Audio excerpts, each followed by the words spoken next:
guys, and welcome back to Betwixt the Books. We are here with our monthly reading roundtable. This month it is Indigenous Heritage Month, Native American Heritage Month, whatever you would like to call it.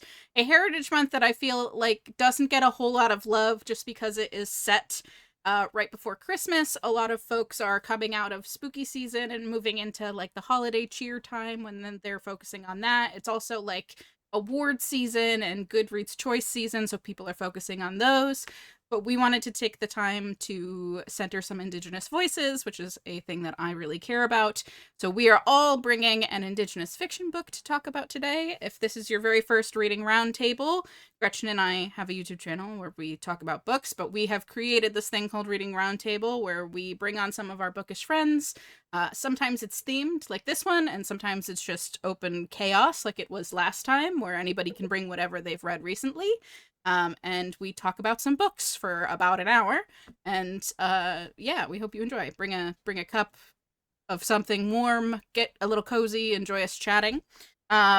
We will first go around, tell you a little bit about ourselves, what we normally read, so you can get an idea of like who you might align with taste-wise, so that you can maybe see whose recommendations you enjoy. But there's always good recommendations no matter what. And then we will go around a second time and talk about our books, and hopefully we have some good discussions about everything that's going on. So, as always, we start with the lovely Gretchen, and we will go from there. Hi, everybody. So I'm Gretchen. I actually have been posting a few Mondays in a row. I know. I've been trying to, I don't have a lot of arcs right now on purpose because I am trying to write my dissertation and I'm tired all the time.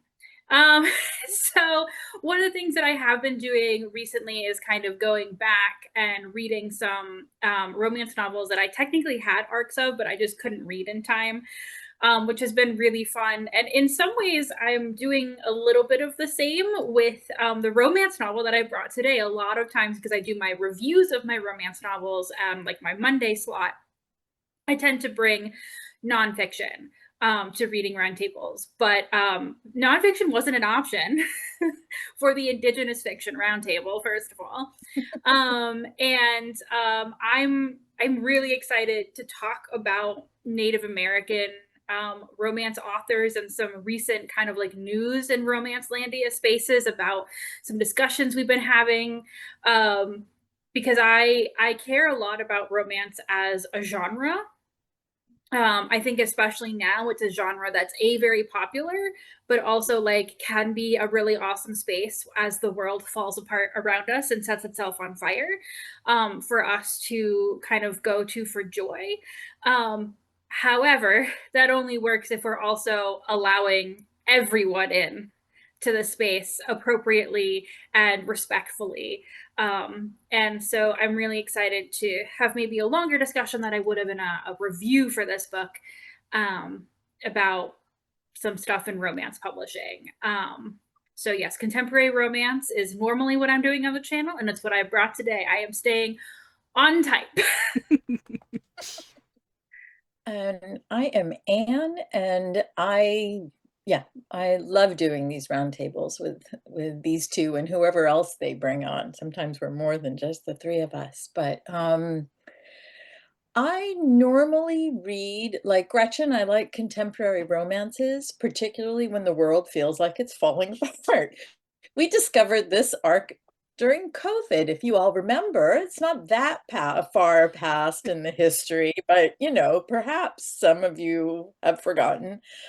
Um, but it is a genre that I enjoy. I also enjoy reading poetry. I enjoy reading I can't say I read them, but I look at a lot of books about pottery of late because I'm working as a potter.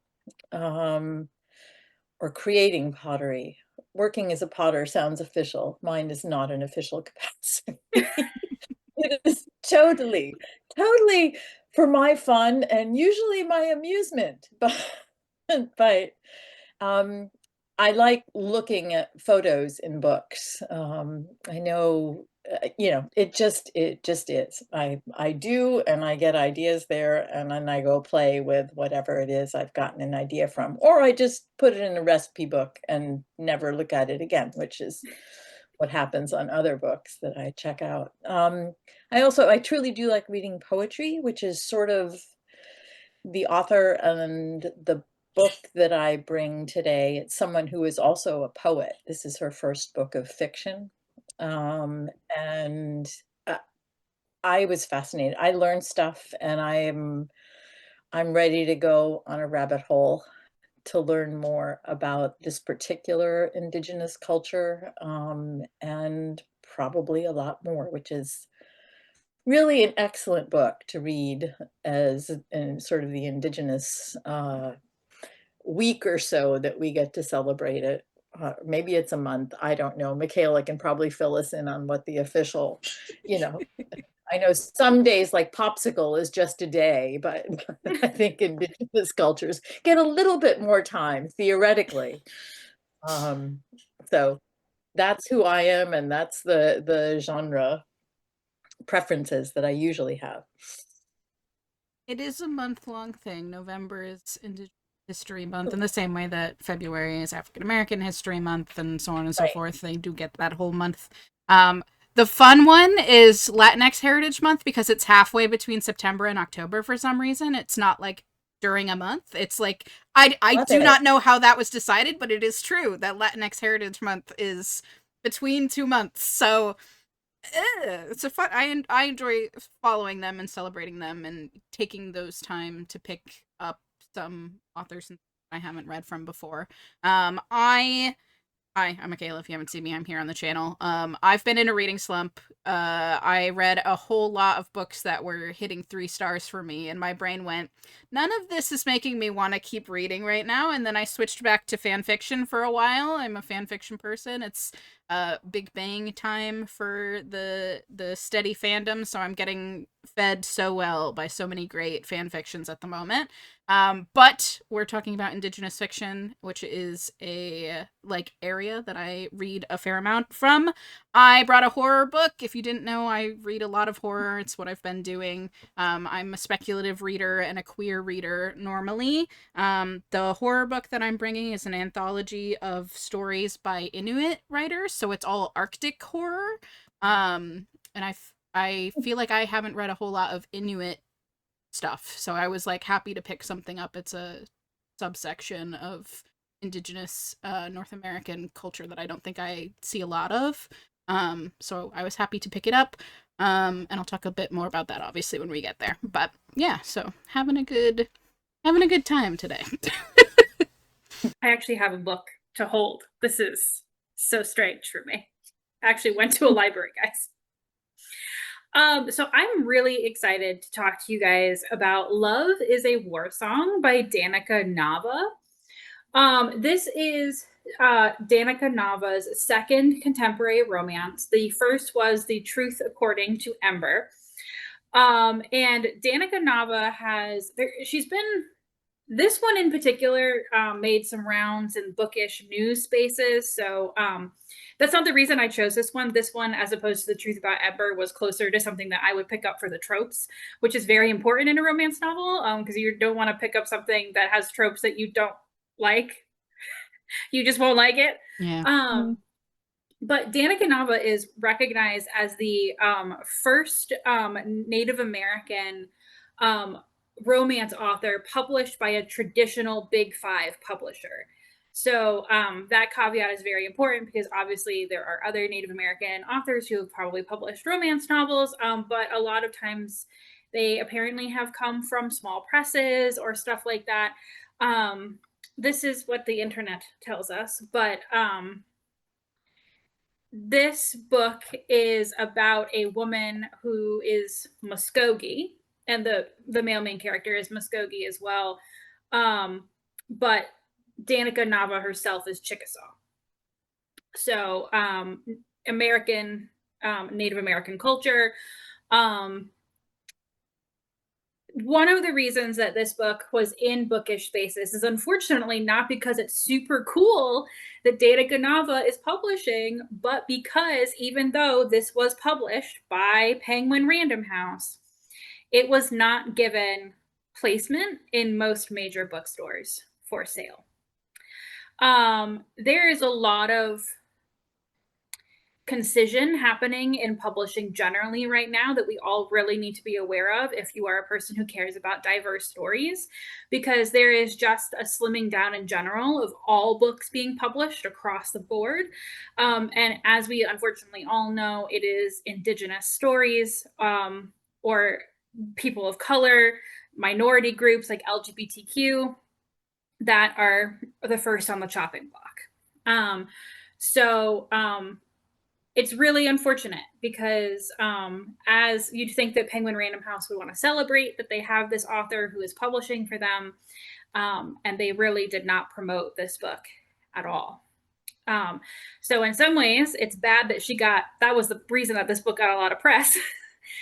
But on the other hand, that type of press might be also the only reason some of you have ever seen this cover, because it probably wasn't in potentially your big box bookstore.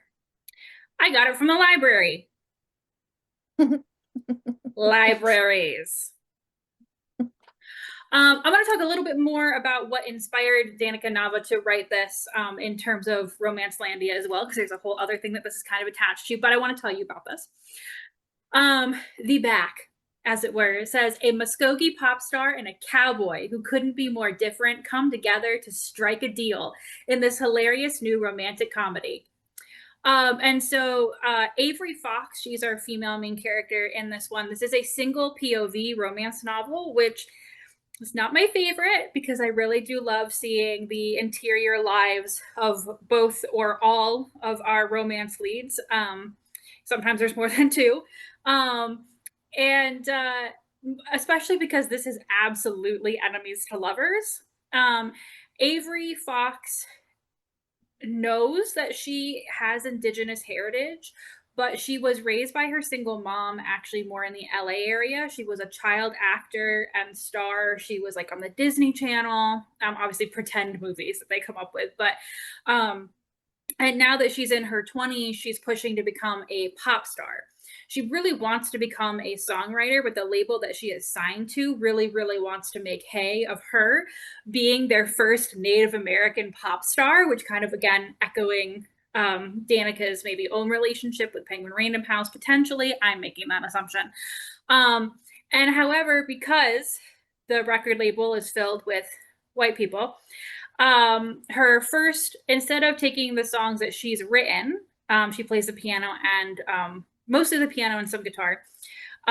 They give her a dance track called I Need a Warrior Tonight, which is essentially a club song.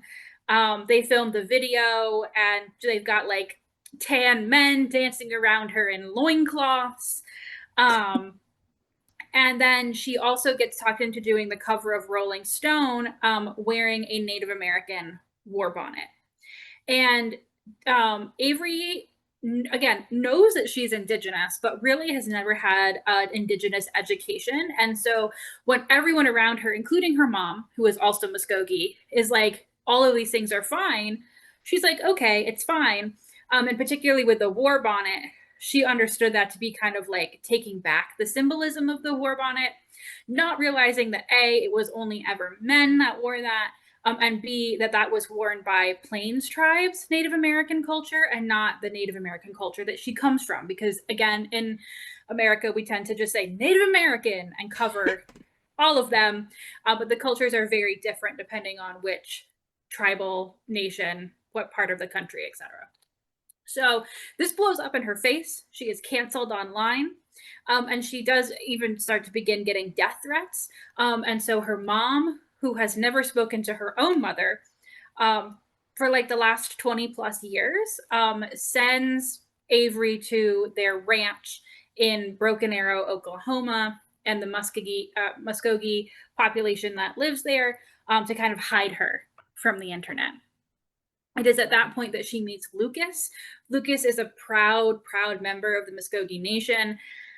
and he is very, very upset with how he sees Avery as both using her culture to further her career, and then also using all the people that he loves of the Muskogee Nation around them to basically like legitimize herself, right? That's what he thinks that she's doing there. Which is why, again, I wish we had kind of had his perspective throughout the book, because all of a sudden, when they're like kissing, I'm like, when did this happen? But anyway, I really appreciated that this book really took those two sides of like you know, someone who is very in touch, right, with their history and traditions and all that type of stuff, but also like how the book talks about how, you know, Avery's trying to like, she's like, I don't belong here. And they're like, well, you are one of us. You just don't know. And as long as you're willing to learn, like, you know, you also belong here and you have family here. So that's a really wonderful story. So I did really appreciate that. I also did mention at the top that Danica Nava is Chickasaw. And so she does say in her author's note that she made Avery and Lucas and that whole family Muskogee because it made sense for the area in which she set it, rather than assigning a Chickasaw nation to be where they weren't. But she also very clearly states in her author's note that it was for that reason that she did not include any sacred knowledge or traditions, because she's not Muskogee, and she, you know, didn't feel comfortable, you know, stepping and blurring across those lines. So clearly this was also done intentionally as well, because again, those are two different nations. On a book level, I started trying to listen to this on audio because that was the hold that I got that came through in the library first. And I texted to Michaela and I was like, I either have to change what I'm reading or I have to get a physical book. Because Avery in the beginning is a princess, in the sense of like, you know, she's like, she's got like money and she's used to having like, you know, so you know, it is the whole trope of, you know, city princess goes to rural America and has to like learn how to scrub a horse trough, right? Which I don't like, just generally. Not my favorite trope. It makes it very uncomfortable in the beginning. It does make it kind of hard to like Avery. She's very clear in the beginning, like in her own internal monologue, once this start coming out, like she's like, oh yeah, I like really did make a mistake. So she is, at least in the beginning, that's probably the only reason I was able to keep reading it, when she's like, oh yeah, like I can see how I messed up here, as opposed to being like, well, I am also native, so I can do what I want or whatever. Like, you know, there is a certain level of self-awareness to her. But yeah, I had to get the physical book, because I was like, I have to speed through like this opening section where it's just like, you know, she's learning how to literally get her hands dirty, and she's like, oh my god, dirt, oh my god, horses. I was like, jeez. And you know, Lucas is just like the, you know, strong and silent type who's worked for her grandma. Their relationship, again, maybe it's the single POV problem, but it did kind of feel like, you know, he hates her, but Avery thinks he's hot. And so like she's like, he doesn't like me, but I like really think he's hot, so I'm like gonna fix this or whatever. And then eventually he's like kissing her because he thinks she's hot. And I'm like, okay. Um, there's a like brief idea that he's meant to be like teaching her about Native American culture, and she's supposed to be helping him save the ranch. But like that doesn't, it's not really well like delved deep into. Um, there's a really interesting plot line, like I said, between the matriarchal line in Avery's family, like the relationship between her grandmother and her mother and herself. Um, but yeah, it did, I think in the end for me, just like on a depth of character level, fall a little flat, because I really didn't feel like all of the characters were really truly buffed out into like a 3D form. I wanted more from all of them in some different ways. But I do think of like the story that it was trying to tell, like thematically, it was done really well and with care, um, about like, you know, who belongs where and what does it mean to belong, and like, because Avery eventually is just like, you know, this whole time I've been chasing all of these other things, but I just wanted a family because it's been her and her mom this entire time. Um, and like a real genuine interest on her part to learn, Mm. and to be better and become a better, like a better informed person. Um, so yeah, I liked all of that. But yeah, again, this is only Danica Nava's second novel, so definitely an author that I would absolutely read more from, because I love watching authors, you know, they as they continue to write books and continue to develop, um that's something that can get better, right? Because there's already a strong plot here. So that's already something that I would go back for. Another reason to read books like this is that in romance publishing generally right now, there has been a new interest or kind of trend to go back to writing Western romances. The problem is that these Western romances often feature white main characters. And so while we could have a long discussion about how there was in the past a strong theme of Western, especially like cowboy romances, that were very white, we should know better by now, to be including all of these like trappings and customs, and not even like, again, mentioning Native American history, or like, you know, just like whitewashing the cowboy. Because also, I mean, we could talk about how in particularly the Southwest United States, there was a lot of Spanish and Mexican cowboys and stuff like that. So I can't even touch. I'm not gonna touch that right now. But there's been a lot of talk in like Romance Landia as this like these Western, all of these Western books have been published, all featuring white characters. That we should also be doing better there. Um, I'm not a Western person generally. Like that's not, cowboys are, they're fine, I guess. Like I just don't read those really. I've read like maybe one that was adjacent because there was a treasure hunt involved and I wanted to be there for like the treasure hunt, like the national treasure of it all, not the cowboy bit. um but yeah, so it is also important to read books like this because it also highlights the Native American connection to the history of the cowboy as well. And so that's also been a very interesting thing that you can read up on. So I am glad that I read it, and I definitely would read more of this. The Truth About Ember is one I don't like.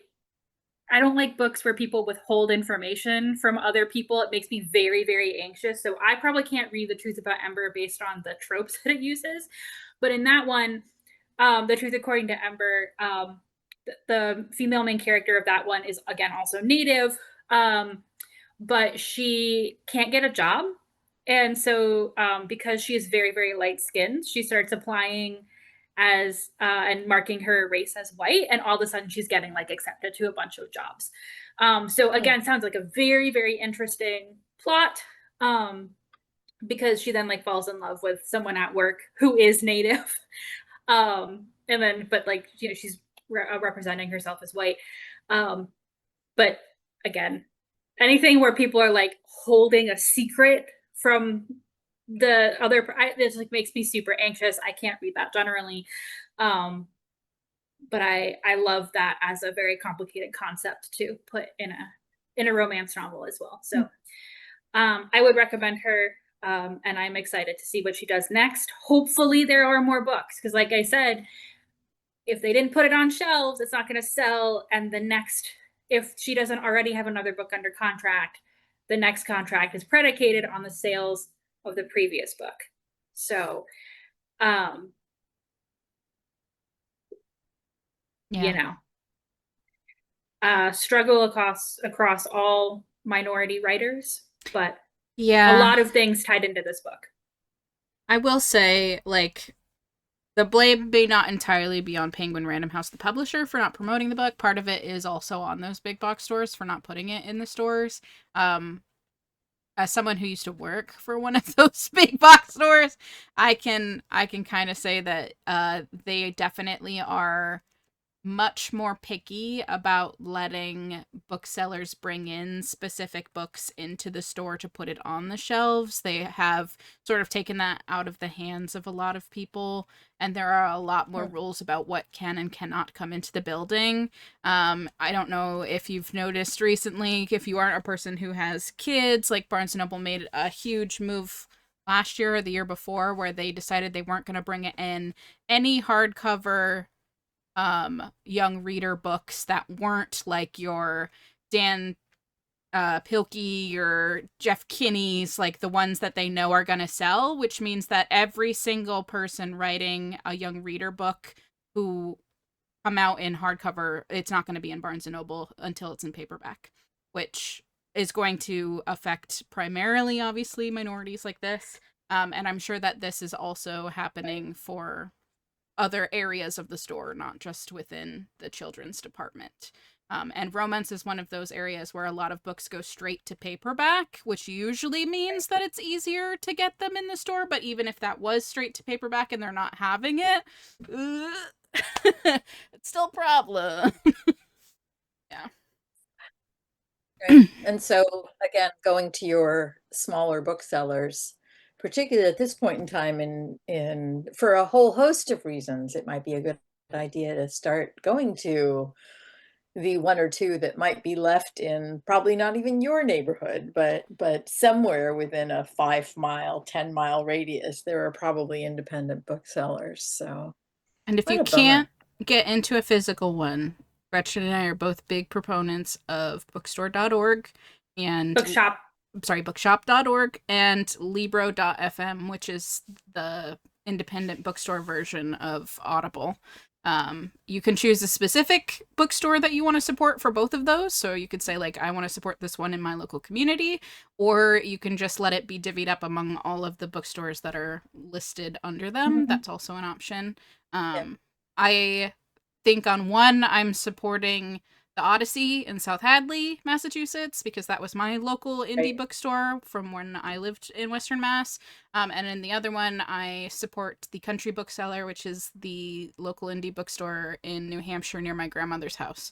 That way, I'm sort of splitting my love between those two stores that I would like to stay open, because when I go visit family, I get to go to them and buy things in person, even though I don't live near either of them.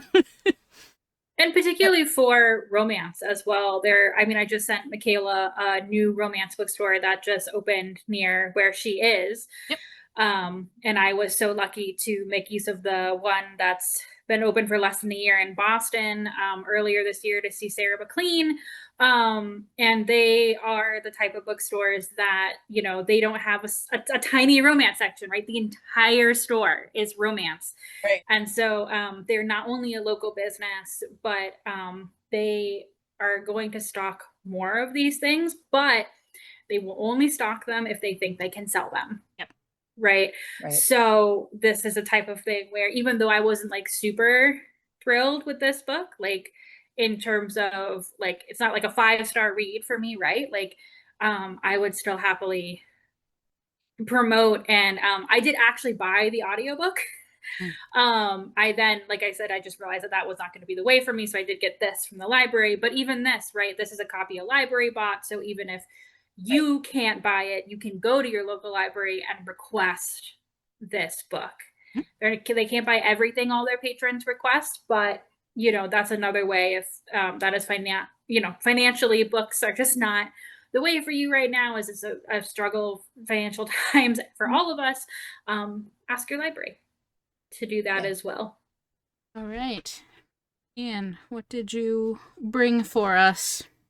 I brought a book called A Grandmother Begins the Story, and it is written by Michelle Porter, it came out in November of 2023, so it's not absolutely brand new, but that's pretty new for me.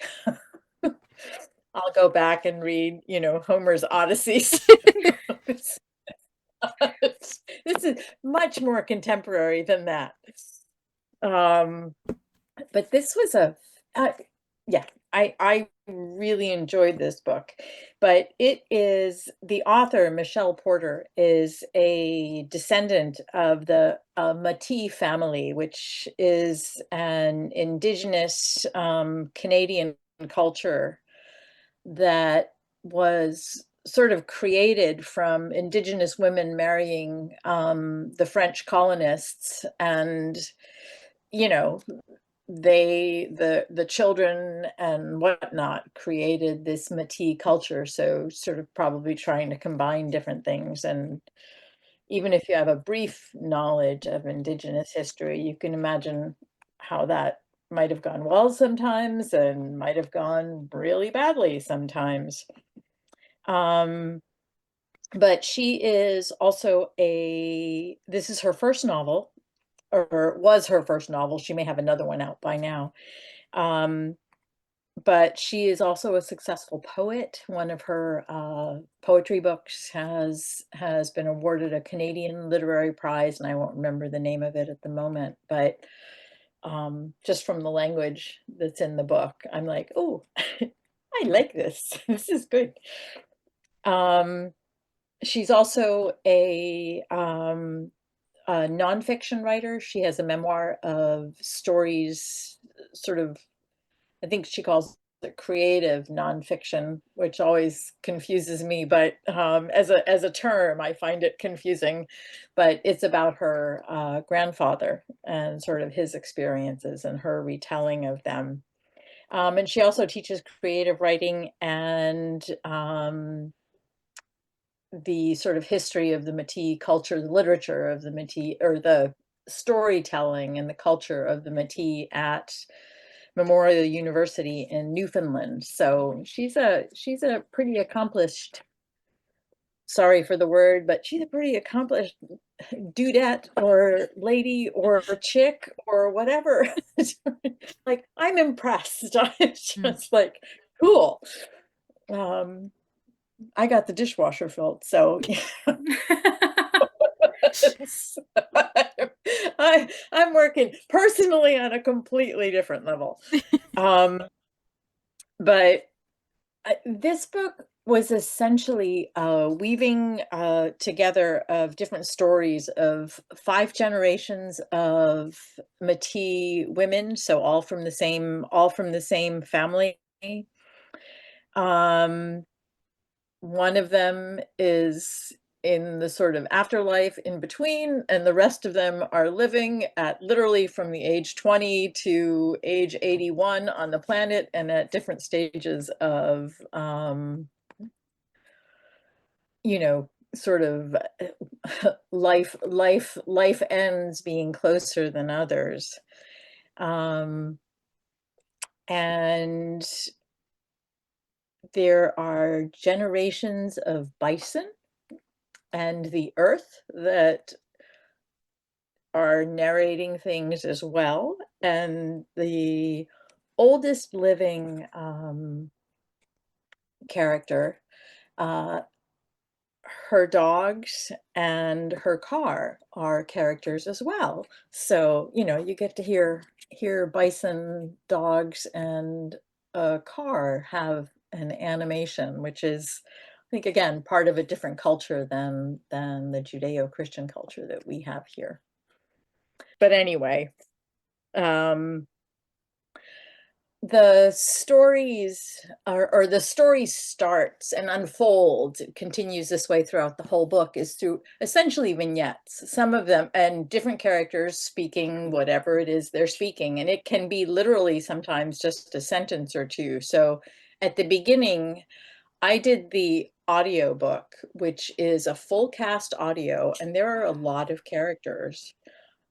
It was fascinating, but I'm going like, I am completely and utterly lost. Yeah. I have no idea, and I will explain why. Even so, it was just, I'm like, I am but I kept going because we were doing this and I had chosen this book, and damn, if I was gonna have to go figure out something else. I tried others. I didn't like those, but this one sounded really fascinating. Right. Um, and it was just hard to make sense of what the heck is going on in this book. Um, and yeah, all I can say is at the very beginning, I am completely lost. And in some ways, this is exactly the point.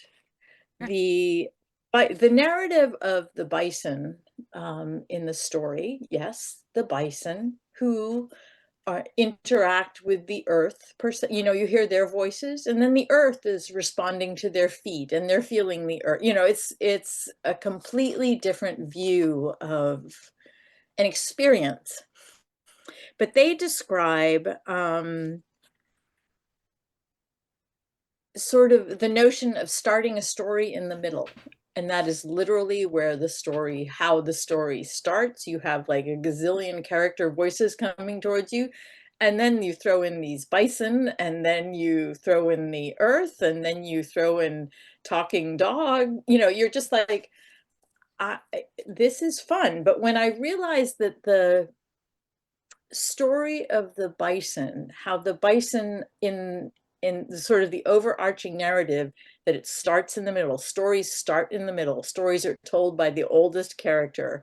Mm. You know, of course, the oldest bison is telling the story, who happens also to be the voice of the author in the audiobook. Mm. But just it's brilliantly done. By the time I realized, like, I got to that, I'm going like, this is all freaking connected. Or and I don't understand how. I don't. The stories are so disparate, and you know, they're like, in what the heck is happening? But you suddenly realize that the story starts in the middle. If everything starts in the middle and the oldest characters start the telling, I suspect if I went back and put on my English literature hat, which I think I've put in a box and lock boxed it and put it in, you know, somewhere under the cement, somewhere under the foundation of the house, even though I didn't build it. I just don't put that hat on. But I would really, if I was going to, this might be the book that I pull it out for and go like, okay, I'm going to go back and read this sentence by sentence and try to piece together and pull together the puzzle pieces. Um, but the story of the bison essentially is, I think, in some ways the most instructive sort of story that you see. Like, things start in the middle. The bison protect themselves by the oldest being in the middle, and they tell stories that connect the youngest to the history, and you know, metaphors that are just lovely. And if you branch out to all of the other characters, you see that happening as well. I think it's sort of a story about trauma to a people and things that they go through, and every one of the characters, you know, from alcohol issues to abuse issues to whatnot, and those aren't focused on, but you see the impact that they've had, or the characters are essentially healing, putting together, creating new narratives that sort of reach back into, you know, stories from the past and connect it to a way to go forward. And I think that's ultimately sort of the heart of the book, is that telling of stories, not written word, but telling of them is sort of the way to go. And the book essentially mimics that whole process. Um, I found I was truly fascinated, and I was Michelle and Gretchen and I spoke a little bit, and I was just awed by how, even though I read books from different cultures and whatnot, I was sort of stunned at how normal it feels to have a book that has a beginning, a middle, and an end. Even when we have flashbacks and whatnot, there's still a beginning and a middle and an end in some notion. And this Hmm. book isn't quite that way. It doesn't mean that there isn't a whole story, but I think I really would, for me to understand how everything is connected and how it probably all, it teaches you more and more of the details, but I found it fascinating. And I love the idea that storytelling sort of is the key to sort of teaching about the past. It's the key to getting you to go forward.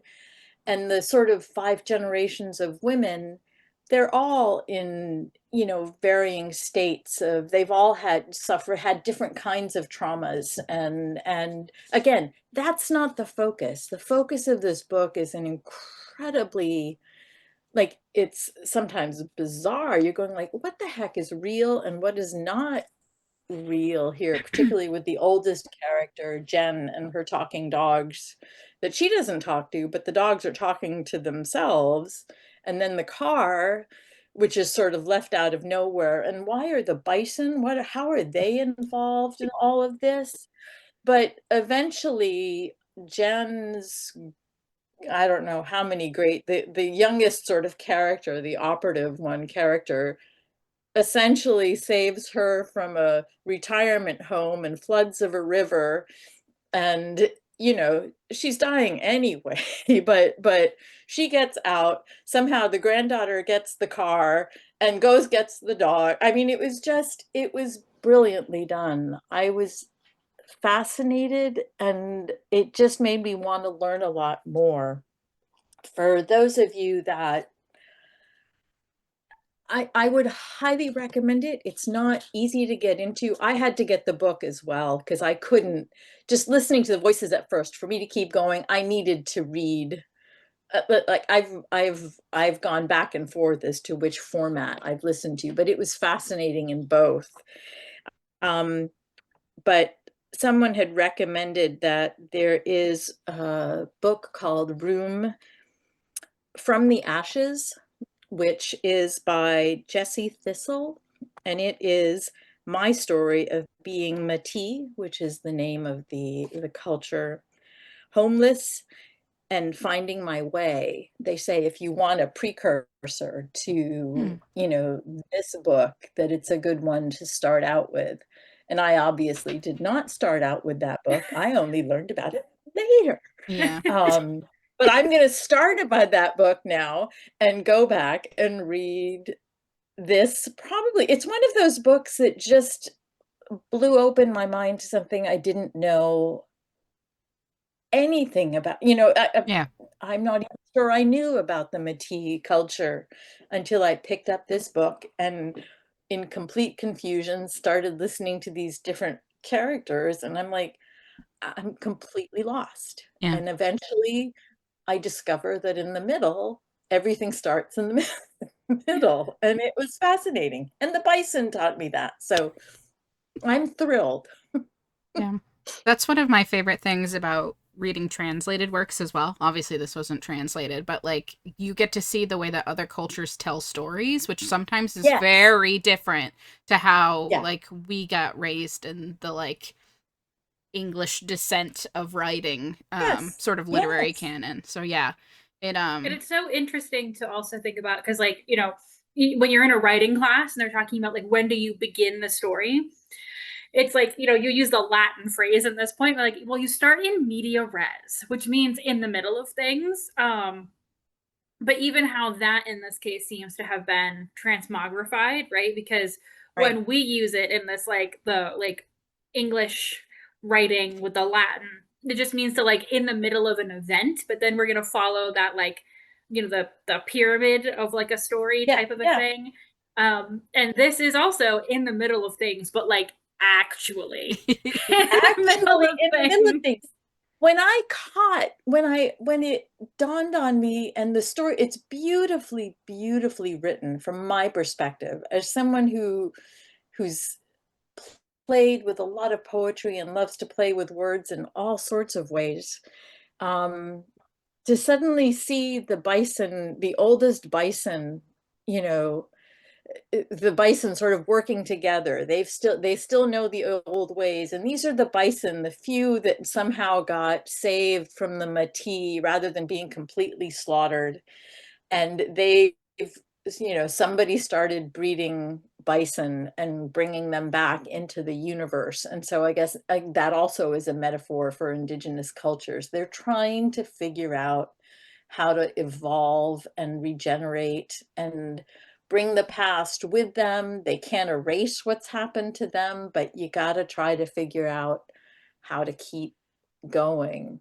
It was just, I'm like, it's awesome. I really, really enjoyed this book, and completely unexpectedly.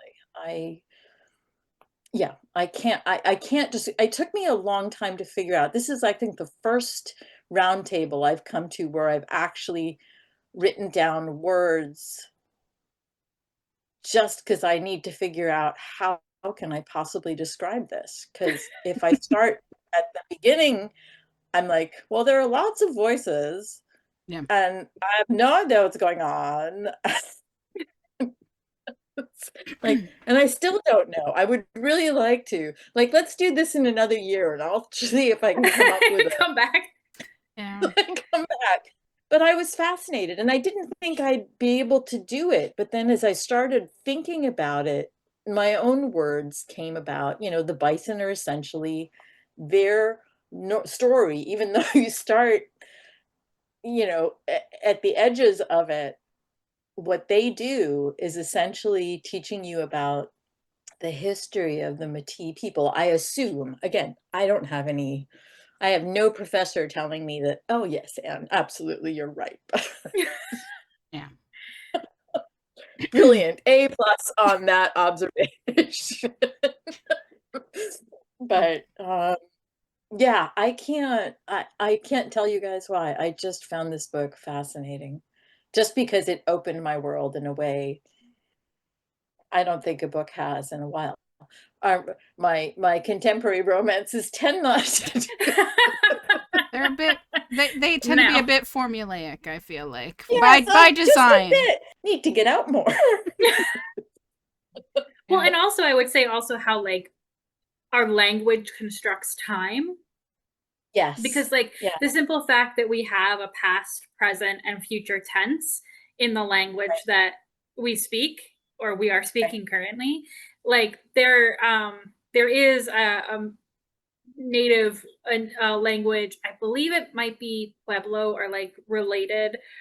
I can't remember right now, but like in which there's no tenses, and so everything that is happening now, and right, how that then shapes how you think about the world, right? Because we think about yesterday, what we did, we think about maybe what we'll plan to do tomorrow. But if past, right. present, and future is always happening, you truly are happening in the middle of all that has come and will come, Yeah, which is a and really I would like, suspect, no, I would suspect, Gretchen, that if I went back and thought about, suddenly applied that to the book too, most of it, at least in memory, is most of it's present tense. It's all, as the character is speaking, the character is talking about, it is in the present time. You know, it yeah. might be referencing something from the past, but it is doing something at that particular moment, which again, completely different from sort of, for lack of better word, you know, what we're used to, Judeo-Christian sort of Latin. I mean, I don't know where our, whatever the heck our tradition is. Yeah. English. Stems from Oh somewhere for God, does sure. that sound really sad? And Yeah. I think I mentioned it the last time that you were on, or when we were doing our queer one. But you were talking about this book, and I picked up this one, which is called Love After the End, yeah, which is an yes, anthology of two-spirit and indigiqueer speculative fiction. And I feel like that might also be one that you might enjoy, Anne, because it's okay, specifically a bunch of indigiqueer authors that are writing utopias, Like Oh, I'd love instead of to. dystopias, they're writing Yeah. utopias, and there's a lot of like things to think about the way that for indigenous cultures here in North America, they are very much living after the apocalypse for them. Like if Yeah. you think about all of these stories that we write about what is our how our culture is seems to be dying and failing, and like that's where we're focused very much, and they have been living that for a very very very long time. Yeah.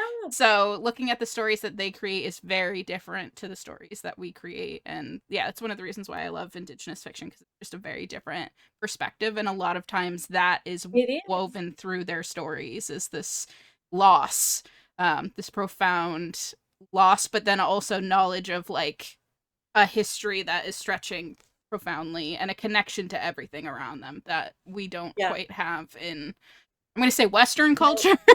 Like that just doesn't really exist for us in the same way. So yeah, I'll recommend it again. no. And I'll recommend Yeah. our other roundtable, which is always fun to listen to because I think I mentioned it there as well. But yeah, it might be another good one. Right, right. It was just, this is an incredible way to be dropped into the middle of a story and Mm, a culture's story.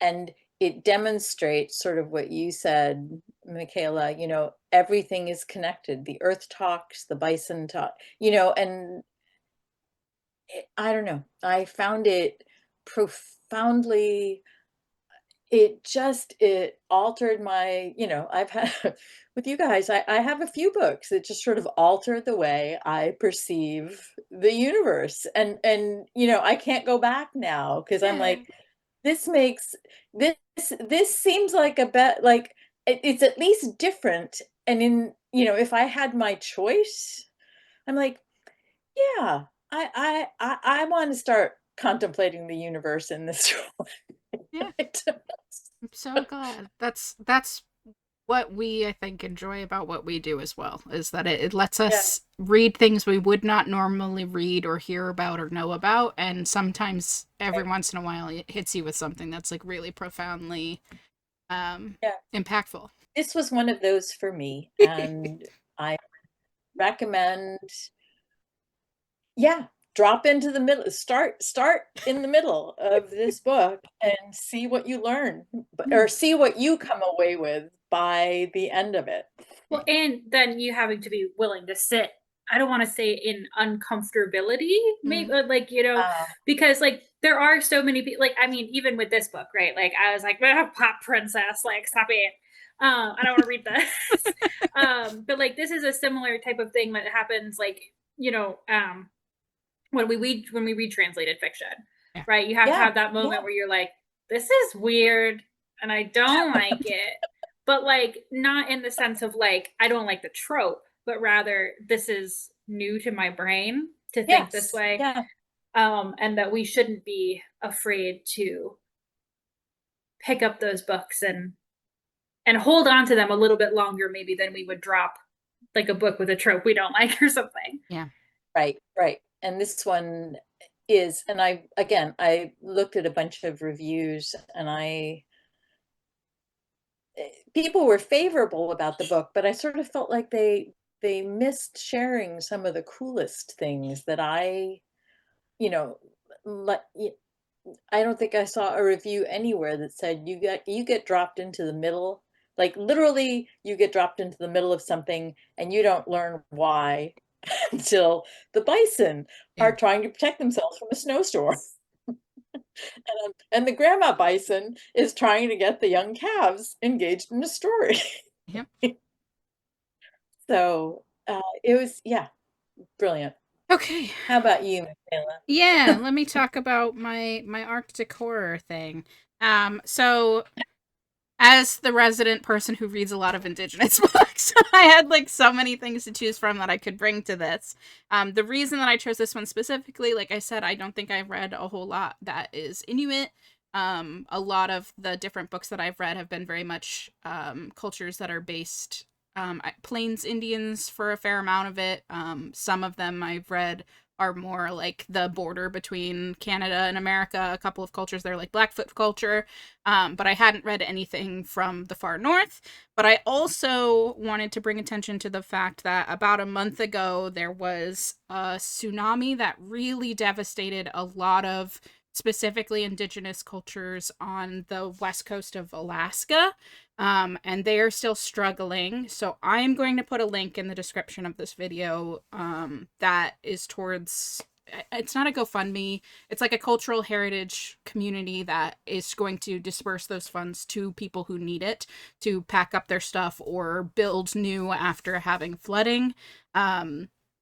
There are a lot of indigenous cultures, specifically Inuit cultures, who are suffering from climate change as it is. The permafrost is defrosting, and their like homesteads that have been there for hundreds of years is now melting and sinking into the earth. So they are struggling a little bit right now from climate change, which is obviously a huge problem that we're facing. And they're going to feel those effects first, as opposed to those of us that live in a more temperate climate, although we are also feeling those effects here as well. When tornadoes go in areas they don't normally go, and hurricanes go in areas they don't normally go, and so on and so forth. So I wanted to do that because it's something that happened recently and that we could ostensibly like point people towards, and I already had Taaqtumi here. It is a bunch of short stories. It is a small independent press in Canada that put this one out, and it was partially funded by like grants from the government, probably for heritage stuff. I would assume. I didn't look super hard into it. This one came out in 2019, but a second volume of it just came out this year, which I don't have yet, but I am interested in picking up. But they're short stories. They're little short horror stories by a bunch of Inuit or Nuktitut authors. They have a glossary at the back for a bunch of Inuit words that was interspersed throughout here, which I loved, which told you the pronunciation and sort of what those meant, which for like a culture that still uses a lot of their indigenous language, I love. We want to preserve that as much as we can, because it's something that was across the entirety of North America sort of systematically taken away from a lot of these cultures. Because it's so many short stories, I can't talk about all of them, but I'll talk about like a couple of my favorites. I think it's the second story is called Weedigo War 2, which was like a zombie sort of story, or like almost like a mythologic zombie, like not a zombie in the way that we would think of like it's a virus, but a zombie in that dead things come back to life type thing. It is told in such an interesting way. It's a character telling a story to somebody else. You can tell that they're having a conversation with somebody, but you don't ever hear what the other person is saying. And at the beginning, the perspective character says, "I can't really hear you. I lost my hearing," which I think is why we don't ever get to like really hear what the other person is asking. And they're telling the story of what happened when they like interacted with these zombies and like how that happened. They were taking some school kids out on a trip. They were going to go learn how to collect porcupine quills, which they use in decorating stuff in the same way of like beading culture or something. Like porcupine quills is one of the tools and like the natural elements that is part of their culture that they use. And they were learning that, and unfortunately while they were there they got ambushed by some other creatures that were like zombified, I guess, and a lot of people died. It was very gory, but I found it so interesting the way that the like indigenous culture was there. There were characters that were with them, and they all had guns, and none of the guns worked. And part of me is like, it feels like this idea of like indigenous cultures did not have guns until they met white people. And now they've been given the guns and they're relying upon the guns to protect them, and the guns don't do that. They fail them in the hour of need, and then all of these indigenous people die because the guns jam or freeze or don't work when they need them to work. And there's so many layers that could be put onto that of like, were they always jammed? Was it something to do with the zombies? Is it a magic thing? Is it a like a karma type thing where you've given up your indigenous heritage and you aren't using the things that you should be using to protect yourself, what you would normally be using to protect yourself from these creatures. And thus that failed you. And now the other thing too is that all of the children in that story are taken.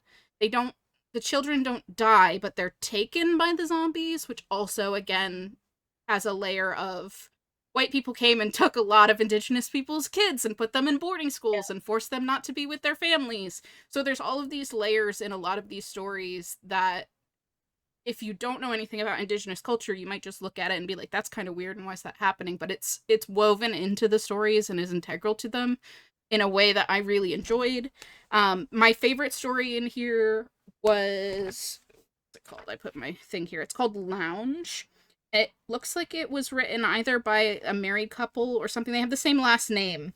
It's the longest story in here, and it follows a woman who, in the far future, who's working on like a VR type situation. They're trying to like, she's like a particle physicist, like working on making the physics in the VR work right. So when you go into this like alternate reality, it reacts the way that like normal surroundings do, so it feels more realistic, and she and a bunch of other scientists are working on it.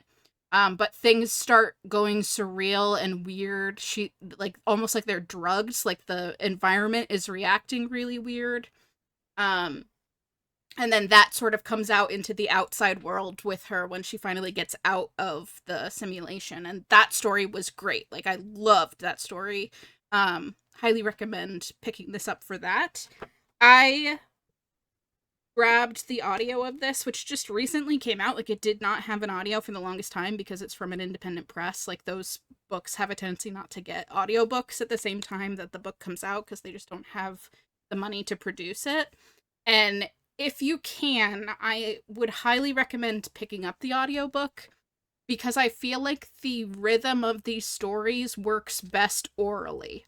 And from cultures that come from a place where they pass down knowledge orally through stories and fables like this, it works better listening to it than you would reading it. Not that it doesn't work reading it, but it like I was way more drawn in and felt the rhythm of it way better when listening to somebody read it to me.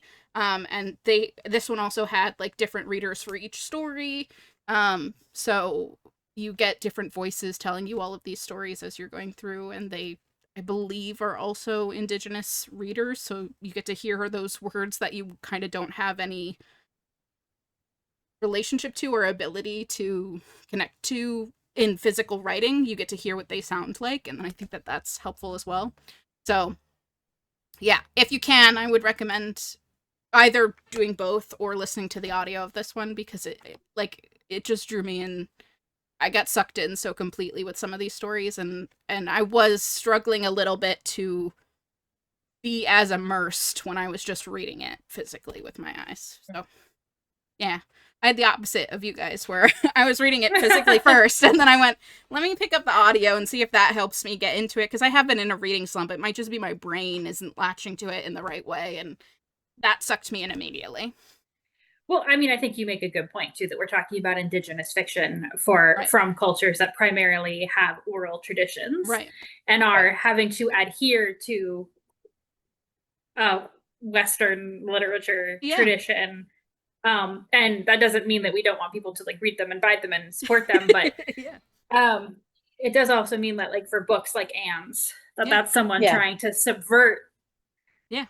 the genre they're kind of being forced into Yeah. in a way.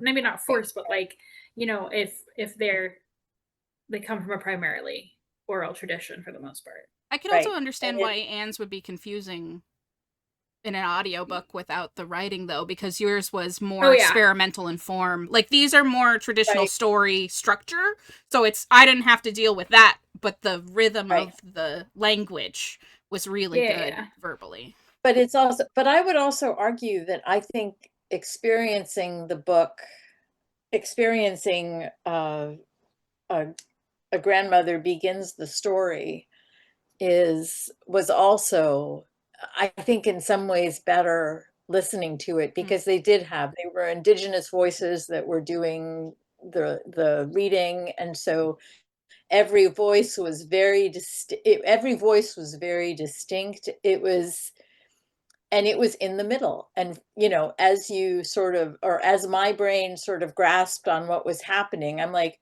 oh, that's exactly how it works. You eventually get pulled in, Yeah. and you sort of can't stop. Yeah. You literally feel the sort of rhythm Yeah. of Yeah. the words as you're listening.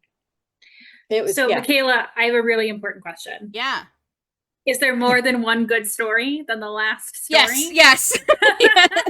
Yes. Yeah. So for those who, this is like, we're playing some inside baseball here. Michaela and I recently, our book in translation, since we have been talking about supporting also translated work, our book in translation this year, which we reviewed a couple of weeks ago, was a female Mexican author writing a collection of short stories.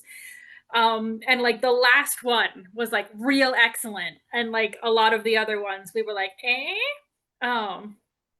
so we had a great conversation there as well. But I'm so thrilled that that you had a better short story collection. Yes, yeah. I just rated it on Storygraph. I rated it 3 stars, which is where most of my short story collections wind up hitting, and it's not because like all of the stories in here are fine. Like I had a lot of really good stories. I think the back half of this book is stronger than the earlier half for me. But the just in general, when rating short stories, like you're gonna get 5-star stories and 2-star stories, and it just sort of rounds out to 3 at the end of the day. In general, with short fiction, it's hard to get higher than that, I feel like, for me, especially with anthologies, when you get so many different writers, because sometimes certain writers you jive with and certain writers you don't. That's just what happens. But I got introduced to a bunch of writers I'd never heard of, and now I can sort of go seek out their other stuff, which is what I like about anthologies. You get introduced to a lot of cool people that you may not have heard of before. And yeah, I got to support a book that is showing a culture that we don't see a lot of, I feel like, or hear a lot about. Right. Even within the small community that is Indigenous authors, it's like an even smaller sub community there. Right. So yeah, I highly recommend it. I did enjoy it. And again, if I was just rating the audiobook experience for me was like a 4-star experience, even if I didn't like every single story like as much as I possibly could. Some of them I feel like were too short, which happens sometimes. I think I'm a short fiction enjoyer, but I tend to enjoy the longer side of short fiction, like a novella or something like that, versus like a flash fiction type 2 pages of a story. Like you just can't, it's hard to get really sucked into something that's that short. Yeah. Like you can't get invested. And some of these I felt like were a bit too short. And when it comes to horror, the things I enjoy about them isn't like, oh no, something scary happened. It's like getting the like slow creep. Yes, exactly. That's what I wanted. Yeah. And those longer stories had a tendency to do that more for me than some of the shorter ones. And as someone who doesn't, I watched Ghost Story, one episode when I was a child, and was traumatized for the rest of my decades of living. I won't go see horror stories. I don't know if I've picked, other than Dracula, I don't think I've quote unquote picked up that is not even a horror story per se. But how horror is this? Because I would love to listen to it, but I'm a little bit afraid. Yeah, I mean, some of them, none of it is like splatterpunk. Like it's not like massively gory. Most of it is like supernatural sort of threats, where it's like one of them's a snowstorm where there's something following this little girl as she's trying to get home in the snowstorm, and then she's home alone because her parents can't get to her because of the blizzard, and the thing gets in the house. So like there are there's scary things, right? It's not it's horror, but so it depends on what type of a horror person you are. What I would recommend if you want an Indigenous horror book that you might like, and just knowing what you sort of read and enjoy. Stephen Graham Jones's new book, The Buffalo Hunter, that came out this year, I loved. And if you like historical fiction where it's like really like I slow, thought I've seen it, but I yes, haven't. highly recommend that. The audiobook for that is amazing. 5 stars. Loved it. Okay. And that one is like a vampire book. So it's not like super duper scary. It's just Yeah. Yeah. that sort of idea. And it's a tiered narrative. There's a modern day woman who is reading the journal of her great grandfather, who was a Okay. clergyman who has an indigenous man come in to tell his story to the clergyman, and the indigenous man is a vampire. So you have the indigenous man's story, the pastor's story, who's like transcribing this, as well as what's going on in his town at the time that that's happening, like his diary, and then the modern day woman who's sort of trying to figure out what her family history is here and like what happened and the effects that this story had on her entire family line. And I like it. yeah, I loved it. It was great. And I don't think that that one is like No, gonna that's traumatize you. that. Yeah, that's fine. But I love.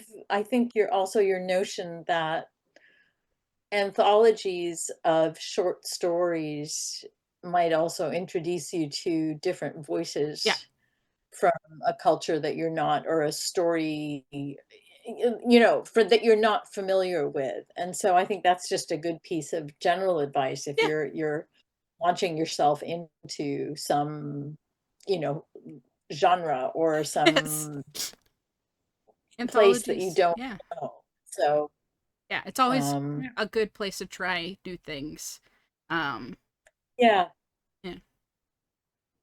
but yeah, I like, I actually, I might have to contemplate whether I can handle your your short story collection. No, it's okay. It's okay. But Yeah.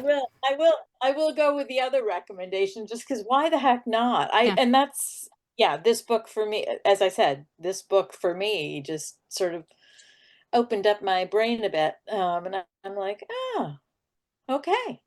There's so much that I don't know. I guess that's what I learned with every book I And read. that's That what libraries are for. Yeah. exactly. Yeah. Yeah. So one of the things that I think that we definitely discovered through this conversation is that like no matter what you read, um, the phrase indigenous fiction is also in some ways a misnomer, right? Because maybe you have read a lot of, as Michaela said, Plains Indian based, and like go further north, go further south, leave the continent, and learn about Or other. look up what indigenous cultures were native to where you are, if you are here in North America, and see if you can find something from them. Because that's always Yeah. fun. And it doesn't matter the genre, you can push yourself in any way. And then just being aware of publishing trends, what's going on right now, not just in terms of indigenous fiction, but in terms of all diverse books. It is more important now than ever to I don't want to say put your money where your mouth is, because again, this is a financially difficult time for many people, but to be aware. And even if it's not you buying the book, again, going to your local library and trying to make sure that they have these books on the shelves, or making the request through the Libby app is another thing that you can do if you read on the app. Um, so doing all that sort of stuff, and just again, maybe you won't have the type of profound experience that Anne had, but by learning about different people, we all become better humans who are a little bit more understanding about people and places and histories and cultures that we didn't know before, which is why we love to do this. So a couple of things, Michaela has read a whole bunch of stuff that's on some of her reviews. A couple of years ago, we did Indigenous nonfiction as a buddy reading challenge, and we ended up reading Unworthy Republic, which is a review that we can link you to. And then there is a roundtable, and I don't know which one it was, in which I talked about By the Fire We Carry by Rebecca Nagel, which is I think it made it into my top 5 books of all of last year, because it is a profoundly fascinating nonfiction book that reads like memoir, but will also teach you Supreme Court native land rights law. um, so there's tons of books out there, fiction, nonfiction, for you to get a hold of, no matter what it is that you enjoy, that can help broaden your horizons. In terms of how we are broadening our horizons in December, we're not actually, because I think we have a review of Tender Cruelty by Katie Robert coming up in December. For those of you who don't know, this is the 9th Dark Olympus book. Michaela and I have reviewed all of them, and we are finally getting Zeus and Hera's story. Guys, I have been waiting for this book basically since Katie started teasing us with this pairing, and there's like multiple reviews on this channel where I'm just screaming at the end, this was fine, but where is Zeus and Hera's story? And it's finally coming, and my brain may explode. So I'm very excited for this, and it is also the second to last book in the entire series, which is coming to a close. We didn't want to read it too early because Katie has announced there's not going to be any arcs of Shattered Gods, the last book in the series, and I'm only so patient. So anyway, very excited to do some dark fantasy or dark romantasy, whatever you want to call it. There's Greek gods and they're very often naked. That's a great title of a book. And then we have one more reading roundtable coming up in December. This one is completely unthemed because we just wanted to kind of like bring friends in, talk about whatever they're reading, and maybe we'll also talk a little bit about our individual years in reading. It's not very structured. It will be unthemed chaos. And then we'll start to do our wrap-up stuff. It's kind of wild. Michaela and I are maybe also going to do a bonus video in December, because this may be the first year in the history of our buddy reading challenge that we have actually, now that we have read these books, we have completed it. We did it. But we do have bonus challenges that we added, because even though we weren't capable of completing 10 every year, we've also added bonus challenges because of who we are as people. And we're gonna maybe have a bonus video for you in December in which we do that, because we would love to just clean slate our buddy reading challenge. Every year we always have at least like 2 things we roll over, and this year that it's not gonna happen. It's crazy.